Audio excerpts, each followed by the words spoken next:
Alright guys, I want to do a follow-up video to the SEER video. SEER video, we talked about the Automag Minimag SEER, the RT SEER, the Emag SEER. Kind of talked a little bit about the SEER pins, but I want to talk about Rails. So what we have here is we have a short rail and then a bunch of long rails. This is an Automag Minimag rail. This is basically what the original Automags would have shipped with. This is what you would think about when you think about your traditional Automag. So the way this is set up is you basically have your SEER. Your SEER has a dowel pin that goes through, and then that drops into your rail and just kind of sits there. Other features of the rail we have, this is the rail bushing. So the field strip screw goes through there. This is your mounting cutout for your body. Your frame screw goes through there. This is your twist lock pin hole, and then your front vert ASA or foregrip or whatever you run on your Automag. So yeah, this is basically your traditional Automag Minimag rail. So Automag, your Minimag, some of the older aftermarket, guns like the Smart Parts and the Eclipse Splash mags and stuff. Those all had this length rail, most of which were modified. So that uses the dowel pin style SEER pin. So we're going to move on to RT style rails. So this is a little bit longer. This is a older Tac-one rail. This kind of has the same features, but when you get up to the front here, you've got your twist lock pin assembly hole, and then some holes for basically different foregrip positions. This uses the RT style SEER with a bushing, and then a threaded SEER pin. So this would slide through the side of the rail, push in, and then thread into the side. And this would thread in all the way until it's flush. So this is the RT style SEER or RT style rail. This one in particular is called Tac-one, and there's multiple versions of the Tac-one. So there's Automag Minimag, Tac-one. Now we'll talk about the Emag. The Emag rail is very similar, but you'll see at the front it doesn't have any mounting positions for a foregrip, and that's because the front foregrip on an Emag is the battery pack, and that is mounted to the frame. So this one would use the Emag SEER, which is very similar to the RT SEER. If you're setting this up for a mechanical only mag, not an Emag frame, you would use an RT SEER. This has the bushing, and then you would use the same SEER pin that would go through the side and then thread in. While we're talking about this rail, we'll talk about these holes in the side. These holes in the side are for a sight rail. A sight rail would slide over the top of the body onto the side of the rail, and then use 6 total screws to hold that on. So that's the Emag rail. Next, we're going to talk about another RT length rail. This one you can see is machined out on the inside. This was made by RPG. I want to say Rogue Factor on AO. And basically he took an RT style rail blank and then machined a whole bunch of features out of it. So all these pockets are for weight reduction. This one does not have the twist lock style assembly, so there's no hole there, so you can't run a twist lock body on this.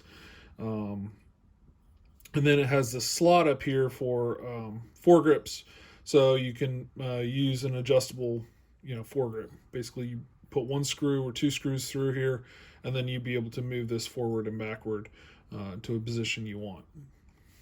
So This is the RT style rail, so you would use the RT style sear, threaded sear pin, and this would go on the side and then screw in and be flush. So that's that one, and we'll talk about this one. This is a short style RT style rail. This one was made by AGD. This one has a notch cut out for a warp feed body, particularly a ULE, AGD ULE warp right. So the cutout is on the right side, and that's the side that the elbow would stick for paint to come into the body. This uses an RT style sear as well, has the threaded hole. Up here up front, you've got the mounting hole, no twist lock hole, so you can't use a twist lock body on this, and then 2 holes for mounting your foregrip. This uses an RT style Verde SA, and I'll probably do another video on that. So this is what would have come on the later RT Pros, which became the ULE, basically the ULE Mag. So these were made by AGD and were called basically AGD ULE rails. So this last one, and I don't know which version of this rail it is, but this was made by Luke Customs. Luke Customs makes a bunch of Automag stuff. So this one actually, I guess, is Luke Customs H2.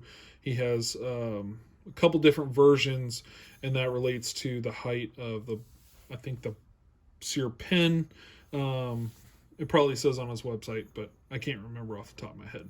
But this is an RT length rail. Still has the hole machined out for the field strip or the rail bushing, which the field strip screw goes in. And then this uses an RT sear. Up here we've got this machined out for the Automag Minimag style bodies as well as the RT. We've got a field strip screw or twist lock pin hole, so you can run a twist lock body, and then a slot for the foregrip. So you can use an adjustable style foregrip, get that set where you want it, and then lock it down. The thing that's unique about the Luke Customs rails is that he uses 2 screws inside the rail to lock down the sear pin. This does not use a standard threaded sear pin like the other RT sear pin. So this one basically is just this threaded pin minus the threaded portion, and then that is slipped through the rail and then held in place by these 2 screws. This was kind of unique that Luke came up with this, and he's done this on all of his rails to basically clean up the side of the milling, or the milling on the side of the rail so that it's symmetrical. It's a very cool feature that he came up with, and he's been doing it on all his rails and some of his bodies.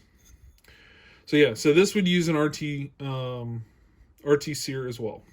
So yeah, that's pretty much it. If anybody has any questions or needs any more information on any of the rails that are here, or any rails that they want to see a video done on, I'm happy to do that. But this is kind of just an overview. Shows what each kind of rail is, what kind of sear pin it uses, and that should be able to help some guys out that are looking to start some builds and kind of get pointed in the right direction.